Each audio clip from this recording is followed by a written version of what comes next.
ಮಹಿಳೆಯರನ್ನು ಮಾತೆಯರ ಸ್ವರೂಪವಾಗಿ ಕಾಣುವ ನಮ್ಮ ಸಭ್ಯ ಸಂಸ್ಕೃತಿಯ ಪರಂಪರೆಯಲ್ಲಿ ಉಡಿ ತುಂಬುವ ಕಾರ್ಯಕ್ಕೆ ತುಂಬ ಮಹತ್ವವಿದೆ ಅಂತ ಪುರಾಣ ಪ್ರವಚನಕಾರರು ಶ್ರೀ ಪೂಜ್ಯ ಈರಣ್ಣ ಶಾಸ್ತ್ರಿಗಳು ಚಿಕ್ಕೋರಿಗೆ ಹೇಳಿದರು.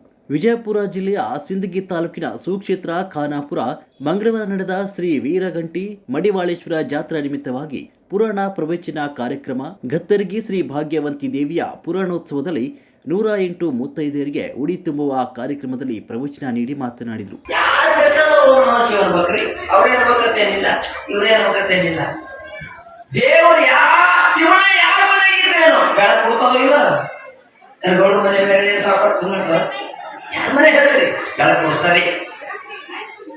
ಧರ್ಮ ಹಂಗ ದೇವರ ಧರ್ಮ ಏನಂದ್ರೆ ಯಾರು ನಂಬಿ ಬರ್ತಾರ ಅವ್ರಿಗೆ ಹೊತ್ತು ಬರ್ತಾರ.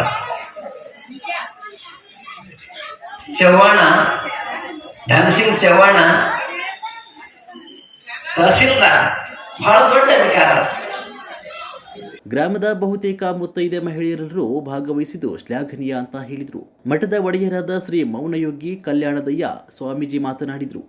ಮಹಿಳೆಯರಿಗೆ ಉಡಿ ತುಂಬಲಾಯಿತು. ನಂತರ ಮಹಾಪ್ರಸಾದ ವಿತರಣೆ ಕೂಡ ಮಾಡಲಾಯಿತು. ಶಿವಮಯಿ ಗದಗಿ ಮಠ, ಶ್ರುತಿ ಮಠ, ಶಿವಲೀಲಾ, ಉಳ್ಳೇಸೂರ, ಕಾಸಿಬಾಯಿ, ಬೋನಾಳ್ ಬಸಮ್ಮ ಮಡಿವಾಳರ್, ಮಹಾದೇವಿ ಬೋನಾಳ್, ಅಕ್ಷತಾ ಬಲಕಲ್, ಬಸಮ್ಮ ಮಡಿವಾಳರ್, ನೀಲಮ್ಮ ಗೋಲಗೇರಿ, ಮಹಾನಂದ ಹಜೇರಿ, ಜ್ಯೋತಿ ಬೋನಾಳ್, ಅನೇಕ ಹಲವಾರು ಮಹಿಳೆಯರು ಸೇರಿದಂತೆ ಶ್ರೀಮಠದ ಒಡೆಯರಾದ ಶ್ರೀ ಮೌನಯೋಗಿ ಕಲ್ಯಾಣದಯ್ಯ ಸ್ವಾಮೀಜಿಗಳು ಬಸವನಗೌಡ ಉಳ್ಳೇಸೂರ್, ಗುತ್ತನಗೌಡ ಬೋನಾಳ್, ಆಯನಗೌಡ ಪೊಲೀಸ್ ಪಾಟೀಲ್, ಅಪ್ಪು ಬೋನಾಳ್, ಅಶೋಕ್ ಬೋನಾಳ್, ಧನುಸಿಂಗ್ ಹಜೇರಿ, ಮರಿಯಪ್ಪ ಮಡಿವಾಳರ್, ಮಲ್ಕಪ್ಪ ಹೇಳವರ್, ಬಸವರಾಜ್ ಕಾಚಾಪುರ, ಬಸವರಾಜ್ ದೇಸಾಯಿ, ಖಾದರ್ ಬಾಷಾ ಕುಕನೂರ್, ಕರವಿನಾಳ್, ಅಲ್ಲಾಪುರ್, ಸಲದಹಳ್ಳಿ, ಚೆಟ್ನಹಳ್ಳಿ, ಅಸಂತಪುರ ಗ್ರಾಮಸ್ಥರು ಸೇರಿದಂತೆ ಮತ್ತಿತರರು ಹಾಜರಿದ್ದರು.